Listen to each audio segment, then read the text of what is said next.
Hey, Michael, can you? It looks like okay, Michael's there. Dallas Howard is there. Sorry about that, guys. It looks like my computer got the late night jitters and it just froze. Chrome froze, everything froze. So even though I was live, fortunately, I have my Android. So let's see. So I'm gonna be brief here. It is what? It's 11:03. These late night games. Now I have to troubleshoot this and reboot this computer. But I'm going to be brief. Michigan just won over Fresno State. Michigan just defeated Fresno State 30-10.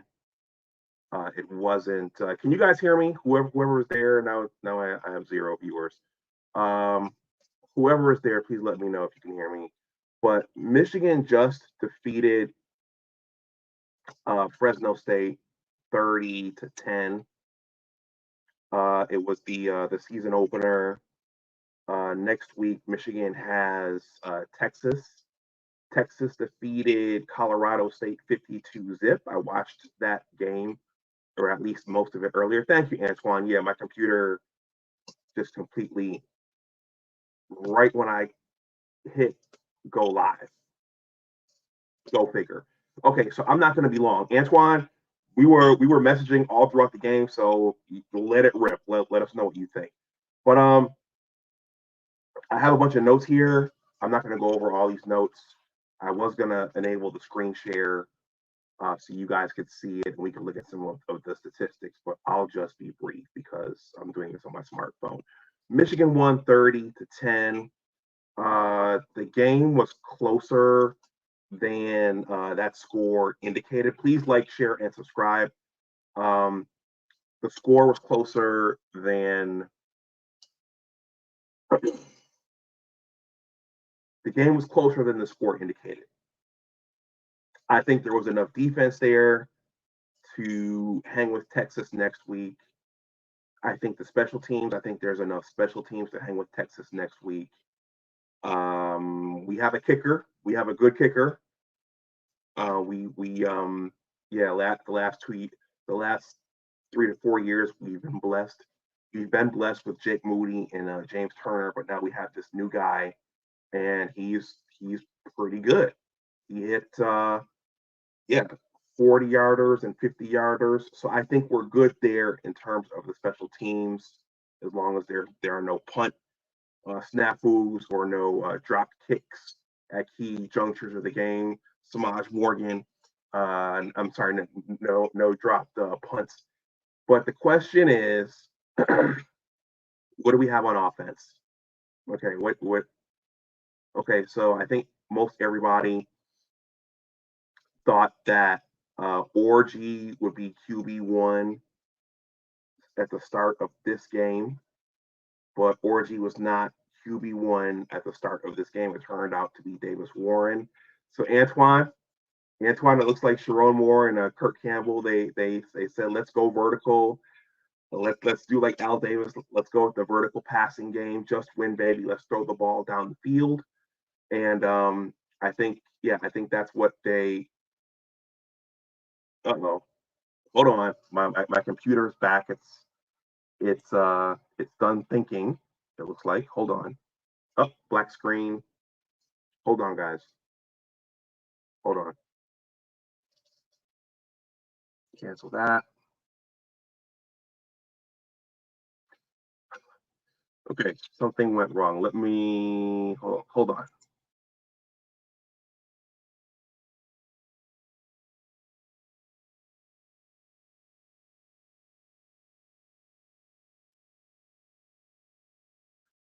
I think it's these ESPN sites. The ESPN sites are very, very busy, and I think that messes things up. Hold on a second.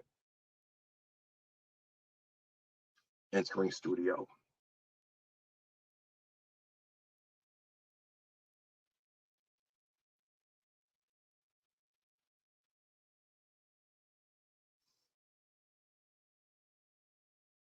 Okay, forget that. So I think we all thought that Alex Orji would be QB1, but Sharon Moore and Kirk Campbell, they opted for Davis Warren. Hold on a second.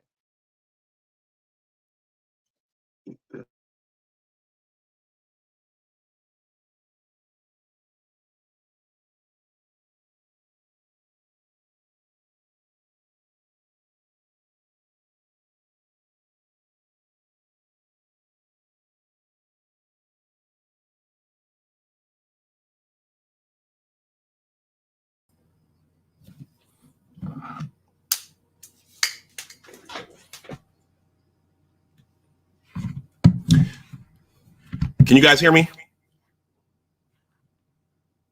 Can you guys hear me okay out there? Antoine, can you hear me? Michael, thank you very much. Let me make sure my mic is...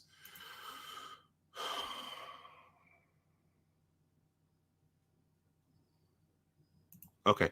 Well, to celebrate the victory, this is the intro that I was going to play before the computer started doing its thing. Hold on for a second. To celebrate the victory, since I have it queued up, we might as well play Let's Go Blue for this game. Hold on, guys.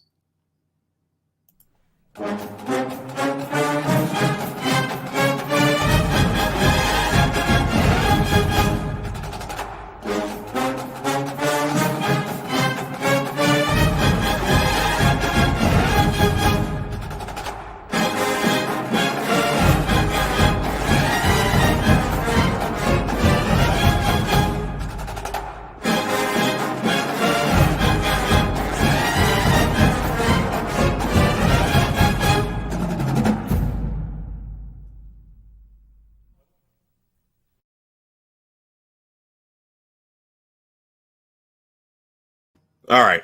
I would have done that at the beginning, but the technology was doing what it was doing. All right. So where was I? So we all thought Orji was going to be QB1, but Sharon Moore and Kirk Campbell saw something that said Davis Warren should be QB1. Maybe it was the arm. Maybe it was the pro-style quarterback play. Maybe Orji didn't look accurate enough throwing the ball. We know that he can run it. We know that he can do the RPO. Right, Antoine? Right, Coach Antoine? But maybe Sharon and Kirk Campbell saw something that said, you know what, Davis Warren is our guy. And at the spring game, because I was at the spring game, everybody please smash that like button if you haven't. When I was at the spring game and I saw Davis Warren airing it out to Fred Moore and some of the other wideouts, I said, you know what? Maybe Davis Warren is the guy, but I think like Antoine and everybody else, I thought it was going to be Orji. So that's what we saw tonight. We saw Davis Warren get the majority of the snaps with a little bit of Alex Orji sprinkled in throughout the game. And I don't know that we can win significantly or consistently. I don't know that we can win consistently throughout the year doing that. If you're gonna go with that type of thing, I mean, we did that type of thing with Cade about 4 years ago. Okay, Cade got the majority of the snaps. He was the veteran quarterback. He wasn't going to turn the ball over, but there were points at which JJ would get in there to change, to give the defense a different look. Okay, so we did it that year. And then, of course, JJ beat out Cade the next year. But even last year, JJ got the majority of the snaps, and then Alex Orji was sprinkled in at various points throughout the season to give a different look to the opposing defenses and to use that run pass option that Coach Antoine loves so much. But what we saw tonight, I don't think what we saw tonight will make us successful throughout the year. Today, I think you're going to need at least one quarterback who's going to be able to consistently move the ball down the field. And once you have that, then you can put the other guy in for a bit of a change of pace and to throw the defense off. But if neither guy is successfully moving the team down the field, then you just have a revolving door with guys going in and out, trying to get something to work. Now, this was the first game for Team 145 with a new offensive line. And as they said during the broadcast, or the telecast, the broadcast, as they said during the game, as the commenter said during the game, it takes an offensive line time to gel. Okay, so the group we had for Team 144, 143, 142, all those guys had been together for a number of years. But these guys were putting these guys together for the first time. So it may take a series of games for these guys to gel, to come together, and to give Davis Warren time, and to consistently open up holes for Donovan Edwards and Khalil Mullings. Now, Khalil Mullings had a better game than Donovan Edwards. Okay, and Khalil Mullings was, he's a bigger back. He was out there running hard. But when late in the game, when they got Khalil Mullings going, that's when good things started to happen for Michigan. That's when they went on that last scoring drive there. So there were some good things that happened, but I think the offense overall looked kind of shaky. Okay, it looked like one thing I saw, and what's funny is that when I was on vacation visiting my best friend out in Phoenix, I did play the college football 25. I don't get to play all the time, but I did play the college football 25, and I played with Michigan, and I was targeting Colston Loveland quite a bit. As a matter of fact, when I was playing the game, that's pretty much all I could get going was Colston Loveland. And what we saw tonight was Colston Loveland was Davis Warren's. That was the target he kept going to over and over and over again with success. I think Tyler Morris caught a ball or two. Samaj there was a nice completion to Samaj in that third quarter. And as a matter of fact, I thought they should have stuck with Davis Warren after that completion to Samaj Morgan, but they put Alex Orji in. But it seems like much the same much the same way that JJ was going to Roman Wilson often early last season, Davis Warren went to Colston Loveland quite a bit tonight. That's good for tonight, but other teams are going to see that, and they're going to blanket Colston Loveland. They're going to come up with schemes to nullify him. So hopefully Davis Warren will be able to spread the ball around to the other receivers. Let me see what you guys are saying here. I'm not going to go long. Let's see. So I don't think Coach Antoine liked Davis Warren being QB1. All right. Antoine, so Michael Burden says, go blue. Good win. Again, the game was closer than the final score indicated. Dallas Howard, a Steeler fan, he says, go blue. Thank you for being here. I've never seen you before. Please smash that like button. Antoine says, you good? So you can hear me. He says, Michigan is sandbagging. I'm tired of trying to explain Michigan strategy. Michael says, agreed. We cannot waste our championship defense. I'm not sure which comment that was. I think that was my comment about we have enough defense, we have enough special teams, but how much offense do we have? Antoine says, of course, Michigan fans are going to overreact like they do everything, and they cried for Davis Warren, and they got him.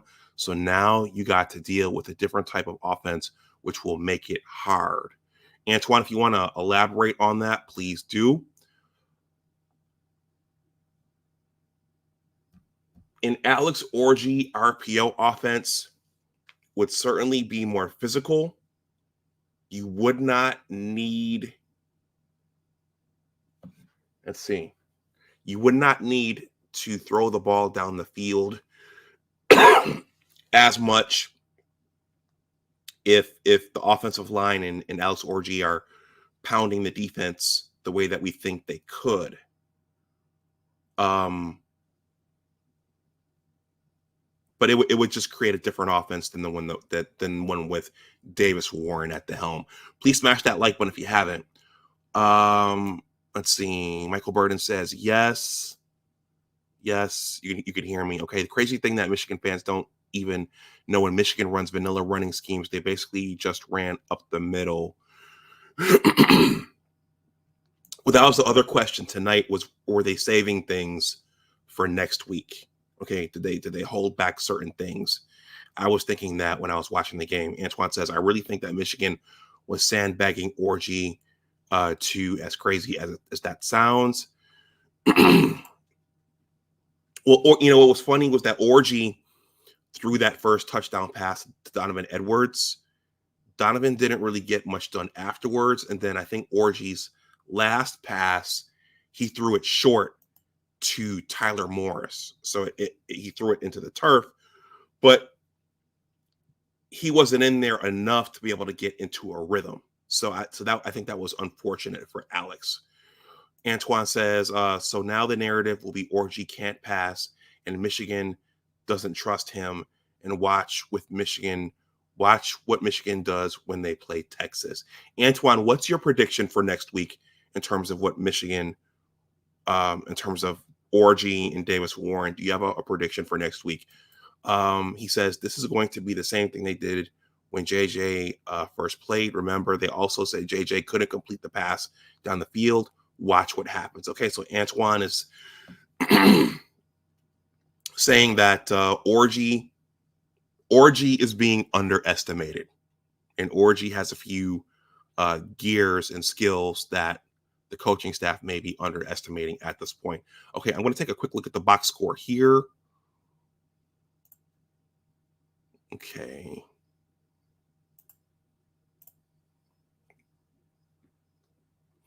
Okay, this is on the ESPN site. So Davis Warren went 15 for 25 for 118 yards, 1 touchdown, and 1 interception. That interception came when Davis Warren, when he underthrew. Fred Moore was running down the right side of the field, and he had 3 Fresno State players trailing him. And if Davis Warren had just threw that ball just a little bit more out front, that would have been a touchdown for Fred Moore and not an interception. Alex Orji went 1 for 2 for 3 yards and 1 touchdown. So the one was that touchdown pass to Donovan Edwards, and then the other incompletion was the ball that got thrown on the turf towards a Tyler Morris. Khalil Mullings. I think Khalil Mullings should have gotten the game ball. I don't know who got it, but he carried the ball 15 times for 92 yards, and he led the charge on that last drive where Michigan scored that go-ahead touchdown that put the game out of reach. So I think Khalil Mullings played a really good game tonight. Alex Orji carried the ball 5 times for 32 yards. Alex did have a good Alex Orji did have a good read option play, Antoine, where he did freeze the Fresno State defense, and then he ran around for that first down, but he just wasn't in there enough to be able to get into a personal rhythm himself. Okay. Donovan carried the ball 11 times for 27 yards. His longest run was 7 yards. Khalil Mullings' longest run was 21 yards. So Donovan didn't really have a good game tonight. Dre Ellerby has entered the building. Dre, what do you think about what happened tonight? Michael Burden, what do you think about what happened tonight? Michael says our field goal kicker should get player of the game. Yeah, I would say him or Khalil Mullings or Colston Loveland. I know Will Johnson scored the pick 6 at the end that kind of put the game out of reach. I mean, that really put the game out of reach, but yeah, either the kicker, Colston Loveland, or Khalil Mullings should get the player of the game.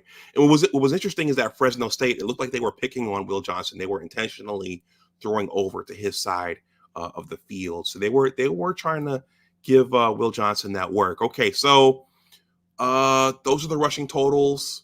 Khalil Mullings had a better game than Donovan Edwards. Colston Loveland caught 8 balls for 87 yards and 1 touchdown. Like as I said before, Davis Warren was really targeting Colston Loveland, and he seemed to be most comfortable going to Colston Loveland. But Texas certainly watched tonight, and other teams will look at that and they will try to take Colston Loveland away, and they will make Davis Warren throw to somebody else. Alex Orgy,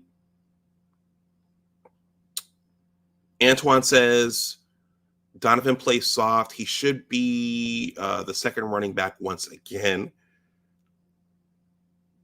Donovan tends to play better late in the season. Maybe he's just a slow starter.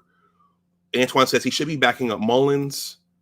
Antoine says our kicker was kicking them 50-yard field goals like extra points. That's an NFL kicker. He will be needed this season. Dre says defense gets an A, special teams gets an A, offense gets a B-. Did not like Warren coming out the game so much. That's right, Dre. It was, for a while, it was like a revolving door in that second half, especially. And I think the coaching staff was looking for something that would work consistently. But I thought, again, when Davis hit Samaj Morgan for that first down, I thought they should have stuck with Samaj. They should have stuck with Davis Warren at that point. Okay. So they're going to have to find one guy and trust that guy at some point. Let's see. Antoine says Donovan Edwards with them half-hearted blocking for Davis Warren. That was pathetic. Okay, I'll have to go back and look at the tape to see all of those particulars. Dre says Edwards shows up in big games. LOL. Usually late in the season. Michael Burden says Texas is not looking forward to playing our nasty defense. That's a good point, Michael Burden. Antoine says Warren is doo-doo, but Michigan fans were big for him. Okay. Folks want to see touchdowns. They want to see the ball thrown down the field. Antoine. Al Davis, the vertical passing game. All right, let me sprint through this again. I'm not going to be on long. Let's see. Josiah Stewart had a good game. Rashawn Benyon had a good game. Makari Page had a good game. The defense, I don't really have any issues with the defense. Will Johnson had that pick 6 at the end of the game, and Zeke Berry had 1 pick for 5 yards. Let's see, our kicker, Dominic Zavada, we're going to hear his name a lot. He went 3 for 3. Okay. Let's see, their quarterback, he was a short guy, this Mikey Keene. He went 22 for 36 for 238 yards, 1 touchdown, and 2 interceptions. Okay, so that begs the question, how will Quinn Ewers do next week? I'm going to look at the total stats, and then we're going to take a quick look at the Colorado State-Texas game. But I will do a stream probably on Monday to preview that game. So Michigan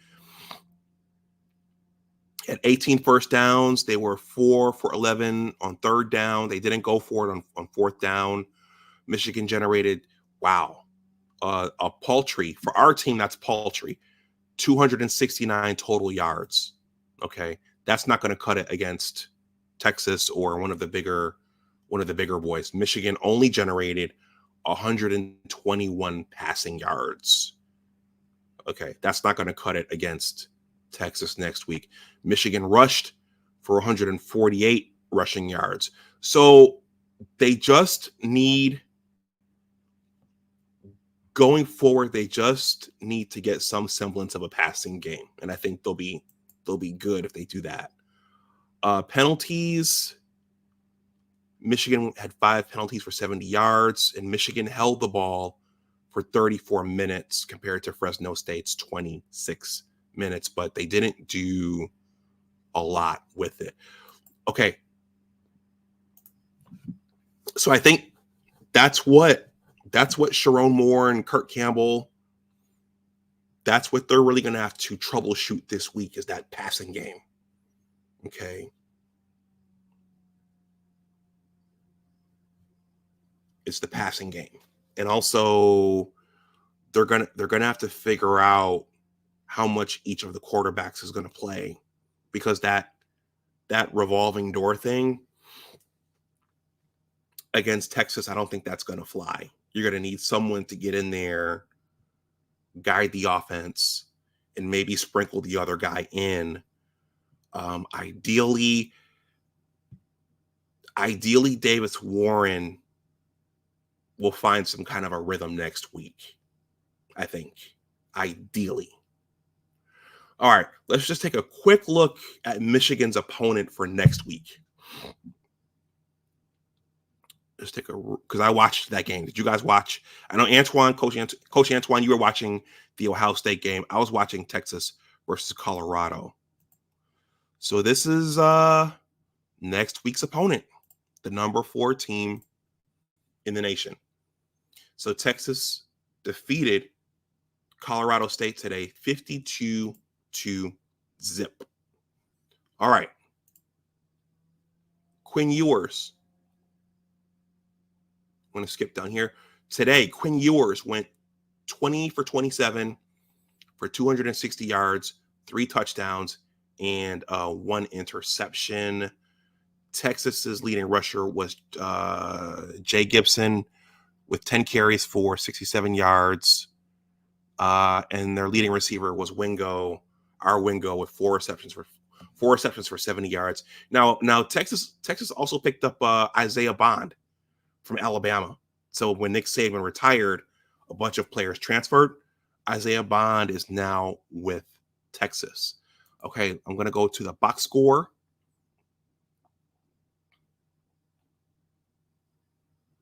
To win next week,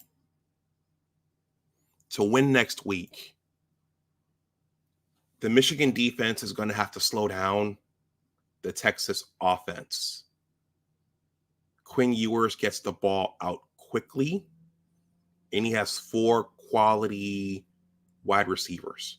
Okay, I think their running back room is a little bit thin, but they're going to have to put pressure on Ewers and hurry him and force him to make bad throws. That's what Michigan's going to have to do next week. But they're going to have to get some production. They're going to have to get better production from the offense next week. From our offense is going to have to produce better next week to have a chance of winning that game. I'm going to sprint through this really, really quickly. I plan to do something on Monday as well. So today, Quinn Ewers, again, went 20 for 27 for 260 yards, 3 touchdowns and 1 interception. Arch Manning went 5 for 6 for 95 yards and 1 touchdown. Okay. Jarek Gibson carried the ball 10 times for 67 yards and 1 touchdown. Jaden Blue carried the ball 11 times for 57 yards. Okay. So I think that Jaden Blue kid is their big back. So our team next week is gonna be a more physical game next week for our team. Ryan Wingo for Texas caught 4 balls for 70 yards. Isaiah Bond, the Alabama transfer, caught 5 balls for 61 yards and 1 touchdown. Jonte Cook caught 3 balls for 56 yards. Matthew Golden caught 3 balls for 50 yards. And I'll just read this last one. Gunnar Helm caught 2 balls for 42 yards. But what you could see here is that Quinn Ewers was spreading the ball around. He was highly touted coming out of high school. And he had them in the playoff last year, where they lost to the Michael Penix Jr. Washington Huskies. So Ewers can sling it. Okay. Today, when I was watching them, I didn't really see Texas blitz Colorado State a lot. They went with 3 to 4 down linemen, and it looked like to me they were playing zone coverage for the most part. while the game was still in its competitive phase. Okay, so in the second half, they blew it wide open. But in that first half, I was really looking to see what they were doing on defense. And I didn't really see them do anything too exotic, but they may have been holding back for next week. Okay. Jade Barron intercepted one ball, returned to 30 yards. Wardell Mack intercepted one ball. And I'm not going to read the rest of these stats here. Those are all their special teams. There's nothing extraordinary there. But long story short, Michigan is going to need more offense next week against Texas. Okay, what we saw tonight, unless our defense can shut them out completely, what we saw tonight from the offense is not going to be enough next week. Okay, so I'm going to read some of your comments here, and then I'm going to shut this down. For those of you who were here at the beginning, I apologize once again for another technical thing, but the computer, I might just need to upgrade this unit. But Texas, Michael Burden says Texas Blue RA. I'm not sure what that means. Antoine says the world champion Oregon Ducks struggled against Idaho, unlike Ohio State. They're the preseason intercontinental champions of the preseason. Everybody, please smash that like button if you haven't. If you haven't subscribed, please consider subscribing. Okay, Texas blew the Rams out. We will see how that helps them against our boys. Yeah, football is one of those games where until the teams actually play, you never really know what exactly is going to happen. So Michigan could, all the bugs might be out next week offensively, right? And they might look really, really good next week. Antoine says Ohio State looks just like last year. The only difference is they throw the ball up to Smith instead of Marvin. Same defense, same running scheme. Yeah, Antoine, when I was watching Texas, I think you were watching the Ohio State game. Antoine says, I like the way Hall plays that corner. He was physical and fast. Antoine says, I like the way Hall played corner. He played physical and fast. All right, guys, that's all I've got. Michigan is 1-0. They were supposed to win this game. It wasn't pretty. I think all of us would have liked to have seen them pull away earlier, but they pulled away late. But there are quite a few bugs on the offensive side that they need to work out. Khalil Mullings played a good game. I think we expected to see more out of Donovan. Davis Warren was targeting Colston Loveland quite a bit, but I think Texas and other teams are gonna challenge him to throw to some of the other guys. So what can the other guys do? And I think that Kirk Campbell and Sharon Moore are gonna have to work out that quarterback rotation a little bit better. Okay. Do you guys have any other thoughts before I wrap this up? So look for something, on Monday. Look for something on Monday. I'll do a full pregame show on Texas versus Michigan. So on Monday, look for something. Coach Antoine says, you know what, Antoine? When I was watching the game, I was thinking that. I was like, where is Klein? He did throw a good block for, I think that was Mullings. It was Mullings. He threw a good block for Mullings because the commentator called it out. But everybody keep in mind that part of our success over the last 2 years was having production from 2 tight ends, not just one. Okay, so it was Schoonmaker, it was AJ Barner, and Colston Loveland. And last year it was Colston Loveland and AJ Barner. So, yeah, we're going to need production from Marlon Klein as well. and we didn't really see a lot of him at least catching balls tonight. So that's a good question, Antoine. Michael Burden says, we will see how we do from game 1 to game 2. Texas is on the clock. Please smash that like button, everyone, if you haven't. Antoine is laughing. He said, it's part of the sandbag. That's why you didn't see him. So, Antoine, are you saying that, are you talking about they held back tonight in terms of the playbook? Is that what you're saying? Is that what you're saying?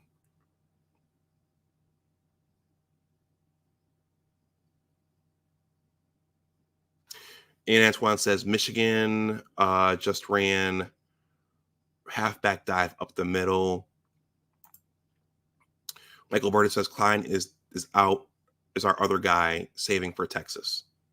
Okay. Antoine says no split zone, no counters, no dual blocking. Yeah, no pin and pull either. Shout out to Coach Al Borges.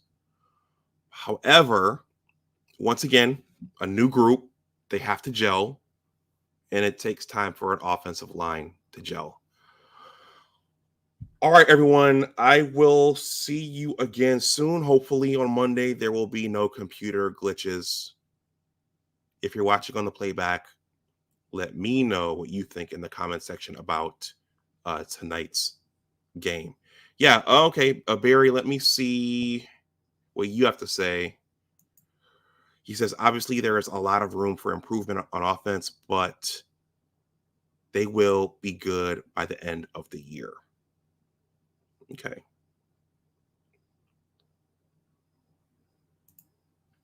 Right. And then the other thing is you don't want